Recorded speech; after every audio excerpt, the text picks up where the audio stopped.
இந்த ஒரு 16 மாசம் உங்க வாழ்க்கையில டிஃப்ரெண்டான அப்ரோச் நீங்க பார்க்க போறீங்க. உங்களுக்கே இப்ப நான் பேசுறது நம்பிக்கை இருக்காது, ஆனா சொல்றேங்க, கடன் தீர்ந்துருங்க. கண்டிப்பா கௌரவ உயர்வுகள் ஏற்படுங்க. கடன் தீர்வதற்கான ஒரு நல்ல நேரத்தை தனுசுக்கு இறைவன் கொடுக்கிறான். கொடுத்த கடன் வாங்கக்கூடிய ஒரு பணத்தை கொடுத்துருக்கீங்க, ஏமாந்துட்டீங்கன்னு இப்ப நினைச்சிருப்பீங்க. அது ஏதோ ஒரு விதத்தில் உங்களுக்கு வந்து சேர்ந்துடும். கொடுத்தவனே திருப்பி கொடுப்பான், இல்ல வேற வழியில வரைக்கும். ஒரு இடத்தை விற்கணும்னு முடிவு பண்றீங்க, பூமி சம்பந்தப்பட்ட பிளானிங், எனக்கு இது ரொம்ப ரொம்ப மன கஷ்டத்தை கொடுக்குதுங்க, மன உளைச்சலை கொடுக்குதுங்க, கோர்ட்டு கேஸ் அளவுக்கு கொண்டு போதுங்க அப்படின்னா கோர்ட்டு கேஸ் நீங்க கிட்ட போகாம உங்களை விலக்கி கொடுக்கிற டைம். மன உறுதியோடு இருங்க தனுசு ராசிக்காரர்களே, இதுதான் ரொம்ப முக்கியம். பூமி சம்பந்தப்பட்ட விஷயம் சக்சஸ் ஆகும், கடன் சம்பந்தப்பட்ட விஷயம் சக்சஸ் ஆகும், பண புழக்கங்கள் அதிகரிக்கக்கூடிய நேரம். இதெல்லாம் டெஃபினெட்லி நடக்க போகுது. ஒரு சொல்லுவாங்க, முடி இழையில் மயிர் இழையில்னு சொல்லுவாங்க, நான் தப்பிச்சேன்னுவாங்க. அது மாதிரி உங்களுக்கு ஜஸ்ட் மினிட்ல லைஃபே மாறப்போகுது. இதுதான் உண்மை. ஏன்னா 6ஆம் இடத்திற்கு குரு பகவான் வருகிறார்.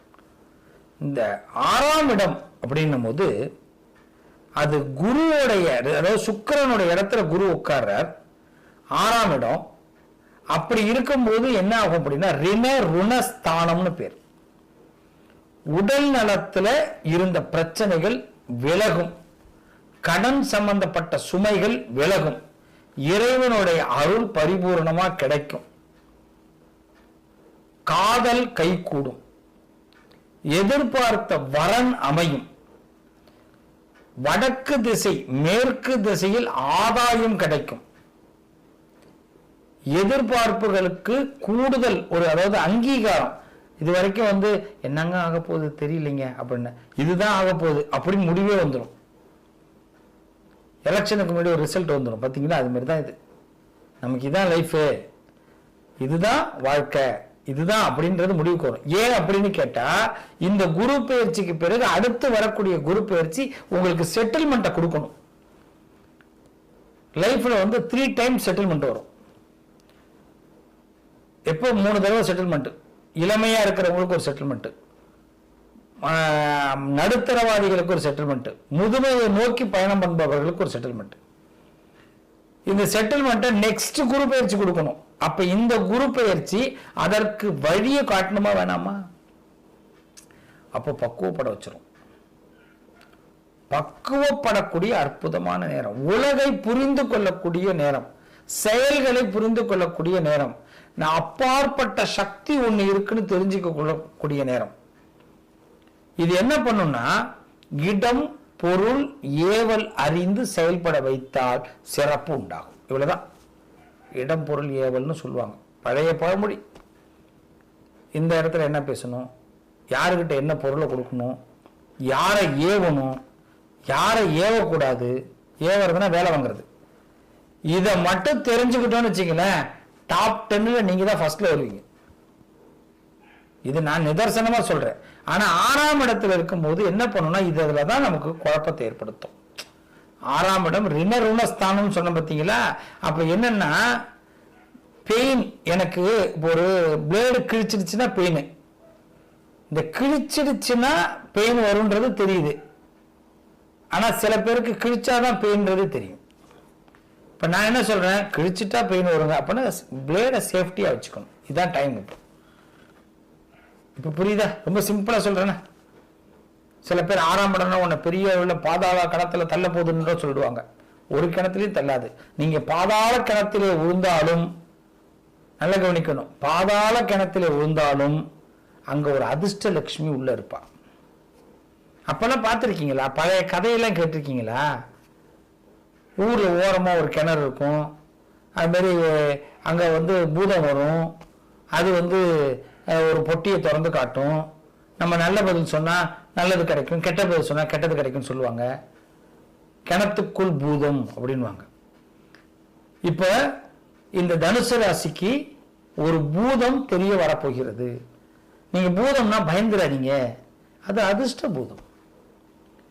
இப்ப நான் சொல்றது இடம் பொருள் ஏவல் அறிந்து செயல்பட்டால் அதிர்ஷ்ட பூதம் உங்க கண்ணுக்கு தெரியும்.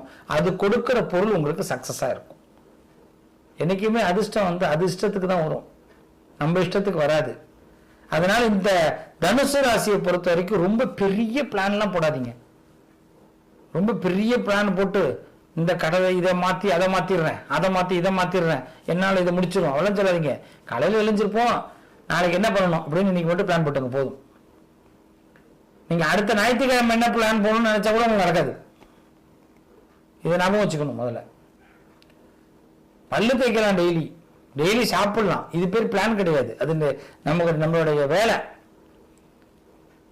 ஒரு படத்துக்கு போகணும்னு முடிவு பண்றீங்க, போக முடியாது. இந்த ஹோட்டல்ல போய் சாப்பிடணும்னு முடிவு பண்ணுங்க, போக முடியாது. இப்ப அதுக்கு தான் நான் சொன்னேன் போக முடியாதுன்னு சொல்றீங்க, ஆனா இப்ப போலாங்கிறீங்களே, இதுதான் பிளான் போட சொன்னேன். நாளைக்கு இந்த ஹோட்டல்ல போய் சாப்பிட போறேன்னு சொல்லுங்க, கண்டிப்பா போவீங்க. ஏன்னா மனச்சிக்கல்கள் குறையணும். இப்ப இந்த நேரம் இப்ப நமக்கு மனச்சிக்கல்கள் அதிகரிச்சிரும். இப்ப அதிகரிச்சிருக்கு. என்ன காரணம்? இந்த 5th பிளேஸ்ல இந்த சனி, இப்ப 7.5 சனி விட்டு போனாரா? இப்ப டிசம்பர் மாசம் 20ஆம் தேதி சனி பயிற்சி நடந்தது. இப்ப நீங்க 5ஆம் இடத்துல இந்த குரு இருந்தாரா? நம்ம என்ன பண்ணிட்டாரு, ஓவர் திங்கிங் கொண்டு போயிட்டாரு. நல்லாதான் இருக்கும். அந்த ஓவர் திங்கிங் வந்துருச்சுன்னா அது பேர் ஓவர் கான்பிடென்ட்னு கூட சொல்லுவாங்க. கான்பிடென்ட்டுக்கும் ஓவர் கான்பிடென்ட்டுக்கும் வித்தியாசம் இருக்குல்ல. ஓவர் கான்பிடென்ட் வந்து வண்டியே சொல்லுங்களேன், 2 வீலர் ஓவர் ஃபுல் ஆயிடுச்சுன்னா என்ன பண்ணும்? பெட்ரோல் ஒழுவினே இருக்கும். வண்டியை நிப்பாட்டினா பெட்ரோல் விடும். உடனே என்ன பண்றோம்? போய் கார்பரேட் சுத்தம் பண்றோம். சுத்தம் பண்றோமா இல்லையா? அது வந்து தப்புனா ஓவர் கான்பிடென்ட் தப்பு தான். கான்பிடென்ட் இருக்கணும், ஓவர் கான்பிடென்ட் இருக்கணும். அது என்ன பண்ணும்? துணிச்சல்ங்கிற விஷயத்தை அதிகரிக்க வச்சு தவறான பாதைக்கு கொண்டு போயிடும். இப்ப தனுசு ராசி இதுதான் சொல்றேன். இதை வந்து நான் எப்படி சொல்றேன் அப்படின்னா, 6ஆம் இடம் ரிணர்வஸ்தானம் உங்களுக்கு என்ன பண்ணும்னா, இந்த குரு இருக்கிறதுனால அவர் சொந்தமான இடத்துல, அவரும் வந்து தேவ குருவாக இருக்கக்கூடியவர் அசுரகுரு இடத்துக்கு போகும்போது உங்களை உயர்த்துறார். அதாவது சிறைச்சாலையில குற்றவாளி இருப்பாங்க, குற்றம் சுமக்கப்பட்டவர்கள் இருப்பாங்க, சுமந்தவர்களும் இருப்பாங்க. சரி, இவங்க கோர்ட்டுனால தண்டிக்கப்பட்டாங்க, ரைட்டு. எந்த குற்றமும் சேராம அங்க ஒரு அதிகாரி உள்ளே இருப்பாரு. 24 வயசுல உள்ள அவர் சிறைச்சாலைக்கு வேலைக்கு போனார்னா 60 வயசுல தான் ரிட்டையர் ஆவார். அவர் என்ன தண்டனை வாங்கினாரு? என்ன தண்டனை வாங்கினாரு? நீங்க நல்லா கவனிச்சு பாருங்க. சிறைக்கு உள்ள இருக்கிற கைதி நினைச்சு போய் பார்ப்பான், என்ன அவர் சிறையில் இருக்காருன்னு நினைப்பான். என்ன அவர் நிற்கிறது பெரிய சிறை, ரொம்ப தூரம் நடக்கலாம், இவனுக்கு 4 கட்டடத்துக்குள்ள நடக்கணும், இவ்வளவுதான் வித்தியாசம். அவன் பார்வையில இவர் சிறையில் இருக்க மாதிரி தானே இருக்கும். அந்த யூனிஃபார்ம் நினைச்சு பாருங்க. இப்ப இதேதான் தனுசு ராசிக்கு இப்ப நான் கொண்டு வரேன். உங்க பார்வையை தொலைநோக்கு பார்வையை இப்ப நீங்க மாத்தணும். அந்த தொலைநோக்கு பார்வைக்கு டெய்லி டிசிஷன் நீங்க கண்டிப்பா எடுத்தாகணும். ஆனா அதே லாங் டிசிஷன் எடுக்காதீங்க. புரியுதா? ரொம்ப சிம்பிளா பேசிட்டேனா? தனுசு ராசி பெஸ்டா வருவீங்க. நீங்க டெய்லி டிசிஷன் எடுத்தீங்கன்னா கடவுள் உங்க பக்கம் இருக்கிறார். பக்கத்து வீட்டுல இல்ல, பக்கம் இருக்கார், உங்களோட தொடர்புல இருப்பார். அப்போ உங்களுக்கு தேவைகளை கடவுளை பூர்த்தி பண்ணுவார். அதனாலதான் சொல்றேன், கடன் அடையும், கௌரவம் உயரும், நினைச்சது நடக்கும், ஆசைப்பட்டது கிடைக்கும். இவ்வளவு இருக்குங்க. இதுல மிஸ் ஆகிறதுக்கு எங்கெங்க போகுது? நீங்க நான் தான் சொன்னேன், இடம் பொருள் ஏவல் ரொம்ப முக்கியம். வாழ்த்துக்கள் தனுசு ராசி அன்பர்களே. இந்த 6ஆம் இட குரு பகவான் உங்களுடைய வளர்ச்சியை உயரப்படுத்துகிறார். உங்களுக்கு உயிருக்கு உயிரான விஷயங்களை ஊக்கப்படுத்தி இன்னும் உறவுகளை மேம்படுத்த போகிறார். உங்களுக்கு இந்த உலகத்துல பிறந்திருக்கிறோம், நமக்கு ஒரு பொறுப்பு இருக்குங்கிறத உணரணும். இந்த உணர்ந்து பெரிய பொறுப்புகளையும் ஆண்டவன் கொடுக்க போறான். சில பேர்லாம் எலெக்ஷன்ல நிக்கிறவங்களுக்கு இது நல்ல டைம். ஆனா சொல்லுவாங்க, எனக்கு நான் இந்த தொகுதி கேட்டேன், என் தலைமை எனக்கு இந்த தொகுதியை கொடுத்துருச்சு அப்படின்னு. டோன்ட் வரி, நீங்க ஜெயிக்கிற தொகுதியை கடவுள் உங்களுக்கு கொடுத்துருக்காரு. நான் எம்எல்ஏ எலெக்ஷனுக்கு கேட்டேங்க, ஆனா எம்பி எலெக்ஷன் எனக்கு போட்டாங்க. எம்எல்ஏ எலெக்ஷன்லாவது கொஞ்சம் சம்பாதிக்கலாம், எம்பி எலெக்ஷன்ல ஒண்ணுமே கிடையாதுங்க அப்படின்னு சொல்லுவாங்க சில பேர். நான் சொல்லுவேன், எம்பி எலெக்ஷன் இப்படி பதவி தான் கிடைக்குது. இது உங்களுக்கு அங்கீகாரத்தை ஏற்படுத்த போகுது, உங்களுக்கு தரத்தை ஏற்படுத்த போகுது. இந்த தரம் உயரக்கூடிய நேரம். வருமானம் வேணா குறைவா இருக்கலாம், தரத்தில் அதிகம் உண்டு. இதுதான் தனுசு. சில பேர் உங்களை மூல செலவு பண்ணுவாங்க, அதுக்கெல்லாம் ஒத்துக்காதீங்க. ஏன்னா இந்த நேரத்தில் மூல செலவு கொஞ்சம் நிறைய நடக்கும், அதுல கொஞ்சம் கவனமா இருக்கணும். 6ஆம் இடத்தை பொறுத்த வரைக்கும் இன்னொருத்தவங்களை பேச்ச ரொம்ப கேட்கக்கூடாது. ஏன்னா இப்போ என் பேச்சு கேட்கலாம், நீங்க பலகீனமா பேசுவாங்க பாருங்க, அவங்க பேச்சு கேட்க கூடாது. பலகீனம்னா என்ன? நீ மாட்டிக்க போற, நீ கடன் பட போற, நீ கஷ்டப்பட போற, நீ வீணா போற. ஏண்டா ஏன் இத்தனை பேச்சு? நல்லா இருக்க போறேன்னு ஒரு வார்த்தை சொல்ல மாட்டியா அப்படின்னு நம்ம கேட்போம். நான் என்ன சொல்றேன், அது மாதிரி யாராவது புறம் பேசுறவங்க, வீண் பேசுறவங்கள்ட்ட விலகி வந்துருங்க. தனுசு ராசிக்காரர்களை பொறுத்த வரைக்கும் இந்த குரு பெயர்ச்சியை நம்ம எப்படி சக்சஸ்ஃபுல்லா கொண்டு போகணும்னா, எல்லோ கலர், சாண்டல் கலர் அதிகமா யூஸ் பண்ணுங்க. குரு வழிபாடு அவசியம் பண்ணுங்க. குரு வழிபாடு வியாழக்கிழமை அவசியம் குரு பகவானை போய் சென்று அவருக்கு தீபாராதனை, அவருக்கு பிடிச்ச வஸ்திரம், அவருக்கு பிடிச்ச மாதிரி ஒரு அர்ச்சனை, எதுவுமே முடியல ஒரு தீபம், அதையாவது தொடர்ந்து போடுங்க. ஒவ்வொரு வியாழக்கிழமையும் நீங்க குரு கோயிலுக்கு போகணும், குருவை வழிபாடு பண்ணணும். அந்த குரு பகவான் உங்களுக்கு நிதர்சனமா சொல்றேன், நிரந்தர வெற்றியை கொடுப்பார். நீங்க உங்க ஊர்ல இருக்கிற சிவாலயத்துல குரு வழிபாடு அவசியம் பண்ணுங்க. ஒரு முறை நீங்க நிச்சயமாக திருச்செந்தூர் சென்று முருகபெருமானை வழிபாடு பண்ணுங்க. வாழ்த்துக்கள், நல்லதே நடக்கும்.